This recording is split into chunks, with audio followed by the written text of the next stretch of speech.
네, 안녕하세요. 영화계 137화. 저는 진행의 허효식이고요. 예, 안녕하세요. 김정훈입니다. 네, 오늘도 영화를 다루기 앞서 저희 각자 한 주 본 영화, 그들 각자 본 영화 시작하도록 하겠습니다. 재미있게 본 영화 중 하나는 더 테이블이 확실히 인상 깊었습니다. 저희가 최악의 하루 때 소개시켜드렸던 김종관 감독님의 네. 후속작이기도 하고요. 카페 테이블 하나에서 영화가 처음부터 끝까지 다 진행이 되는데 두 명의 사람이 그 테이블을 가운데 두고 마주 앉아서 이야기를 나눕니다. 그 이야기를 토대로 이 사람들이 어떤 일이 있었는지 그런 것을 추격해서 보여주는데 총 4가지 이야기로 구성되어 있어요. 그리고 한 1시간 약간 넘는 시간 동안 총 8명 정도의 배우가 대화를 나누면서 각각 에피소드가 진행되는데 그거 자체만으로도 굉장히 소재가 재미잖아요. 그러니까 뭐 우리가 예를 들어서 버스를 타고 가는데 옆자리에 두 친구나 뭐 연인이 얘기를 하고 있으면 귀 기울여 듣게 되잖아. 그러면서 아, 저 사람들이 무슨 얘기를 하는구나. 저 사람 사이에 무슨 일이 있었고 저 사람은 어떤 성격일 거고 앞으로는 일이 어떻게 벌어질 수도 있겠다 이런 걸 추측하게 되잖아. 그런 거에 추격시켜서 갖다 놨다는 느낌이라서 전혀 지루하지 않고 꽤 괜찮았습니다. 커피와 담배 생각나네. 짐 자무시 영화 중에 있지. 커피하고 담배라는 소재 2개 가지고 옴니버스 단편마다 나오는 등장인물은 2-3명으로 한정돼 있고 그 사람들의 대화만으로 모든 게 진행되고 뭐 그런 게 생각나네. 깔끔하고 부담없이 볼만했습니다. 그리고 또 소개드릴 만한 영화는 스파이더맨 홈커밍을 봤는데 생각보다 굉장히 재밌더라고요. 아, 그래? 네. 마블 시리즈 좀 유치해서 나올 게 없지 않을까 생각했는데 그럼에도 불구하고 마블은 마블이더라고. 사람이 재밌어 할 만한 요소를 쏙쏙 배치를 해놨어. 스파이더맨의 새로운 무기들이 나오는데 그것을 또 한번 뒤집는 스파이더맨 주인공의 정의를 향한 마음들 뭐 그런 것들이 표현되어 있는데 스파이더맨이 굉장히 어린 학생인 친구로 순수한 그 설정이잖아요. 급식충. 그쵸. 그런 친구가 할 수 있는 정의에 대한 생각들, 옳다고 생각하는 것에 대해서 두려움 없이 행동하는 뭐 그런 것들, 그런 것들을 굉장히 순수하게 잘 배치해놨더라고요. 엔딩도 꽤 마음에 들었고. 그리고 캡틴 아메리카가 약간 너드처럼 나오는 그런 게 조금 있어요. 그런 것도 좀 재미 요소를 잘 살렸다는 생각이 들고 액션도 꽤 괜찮았습니다. 마이클 키튼이 악역으로 나오는데 단순한 악역이 아니라 앞으로도 스토리가 이어질 만한 사람으로 나와서 렉스 루터 같은 존재구만. 슈퍼맨에 나오는. 그쵸. 그거를 변형해서 채용을 했더라고요, 이번에는. 그런 것들이 꽤 앞으로의 시리즈를 기대하게끔 만드는 요소가 돼가지고 굉장히 성공적으로 리부트를 했다는 생각이 들더라고요. 꽤나 기대하는 시리즈가 됐습니다, 제 나름.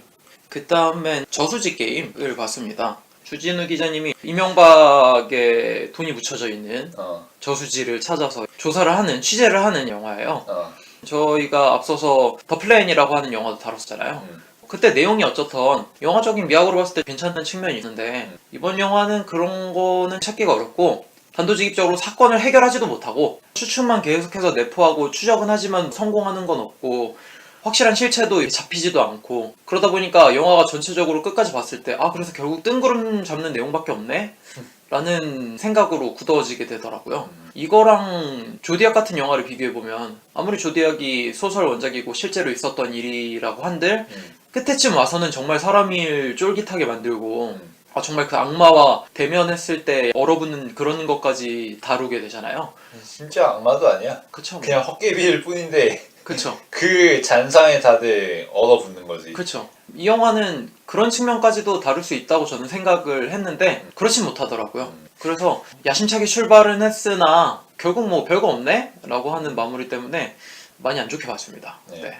그 다음에는 비치 온 더 비치라는 영화를 봤습니다. 정과영이라고 하는 감독님이 만드신 영화인데 내용은 굉장히 단순합니다. 정훈이라고 하는 남자애가 있어요. 이 남자애가 집에서 전화가 오는데도 받지를 않습니다. 무슨 전화일까? 궁금한데 어떤 여자가 문을 열고 들어오는 거예요. 알고 보니까 전 여친 가영이라고 하는 애인 거죠. 그래서 와서 하는 얘기가 야 자자, 야 섹스하자 이러는 거예요. 아니 뭔 개소리냐고. 나 지금 여자친구 있고 너랑은 깨졌는데 내가 너랑 왜 자냐고. 그치. 근데 이 여자애는 난 너가 끌린다. 덕정이다 이거지. 자꾸 생각이 난다. 그래서 자꾸 앙탈을 부리는 거예요. 근데 남자애는 아니 마음에도 없는데 내가 너랑 왜 해야 되냐. 이런 식으로 얘기가 진행이 됩니다. 그러다가 여자친구한테 전화가 왔는데 이 가영이가 그냥 받아버려요. 그리고 야, 네 여친한테 전화 온 것 같다 그랬더니 남자애가 서수살치게 놀라면서 너 뭐라 그랬냐고 내 여친한테. 왜냐면 집에 둘이 같이 있으면은 의심 받게 되는 거잖아. 말이 안 되는 짓이지. 그치. 그래서 서수살치게 놀라서 전화를 해가지고 수습을 하려고 그러는데 이 여자친구도 집에 오고 싶다는 거야. 오빠 우리 안 한 지 오래됐다. 잠깐 집에 있다가 영화나 보러 가자. 이런 식이 된 거야. 그래서 전화를 끊고 그 전 여친한테 야 너 빨리 나가라고. 뭐 하는 짓이냐고 맨날. 그렇지, 쫓아내면 그만이지. 그래서 이 전 여친이 삐져가지고 나갑니다. 근데 한 30초 뒤에 다시 벨이 울립니다. 이건 아닌 것 같다고. 너가 여친이 있건 없건 난 너랑 하고 싶다고. 이런 얘기를 나누면서 다크나이트를 봐요. 그러니까 그런 얘기를 하면서 TV는 틀어놓는 거야. 그러면서 배트맨 다크나이트가 틀어져 있고 그런 얘기를 하는 거야. 그래서 이야기를 진행하다 보면 이 여자애가 알고 보니까 오디션을 계속 보던 친구였어. 그러면서 자기가 나름 상상한 시나리오가 있대. 봉준호 감독한테 뭐 인터뷰를 하고 이창동 감독한테 시나리오를 보내서 내가 조 감독이 되겠다 막 이런 식의 이야기를 하는 거예요. 그래서 남자애가 너 왜 자꾸 그렇게 유명한 감독이랑 일을 하고 싶으냐 그런 식으로 물어보고 여자애가 대답을 해줘요. 그런 거에 대한. 명장 감독과 일을 해서 나 이름을 알리고 뭐 그런 거다. 그런 식으로 얘기가 진행이 되다가 결말쯤 와서는 남자의 마음이 묘하게 틀어집니다. 그러면서 다크나이트 같은 영화를 보고 나를 일편단심 믿어주는 여자친구가 있는 남자애가 뭔가 홍상수스러운 전 여친. 그러니까 홍상수의 영화에선 대부분 남자들이 여자한테 찝적대잖아요. 근데 이 영화에선 여자가 남자한테 찝적대요. 그리고 그런 여자는 대중적인 다크나이트 같은 그런 멋있는 영화에 대해 꿈을 꾸곤 있지만 현실은 그렇지 못한 사람인 거예요. 그런 친구가 이렇게 들쑤셔놓고 어딘가로 떠나버리고 그거에 들쑤셔진 남자애는 갈피를 잡지 못하고 그런 이야기를 나누게 되면서 무언가의 결말을 맞게 됩니다. 그리고 굉장히 화법도 홍상수스럽거든요. 일단 영화가 흑백인데다가 공간도 그 집안에서만 거의 이루어지거든요.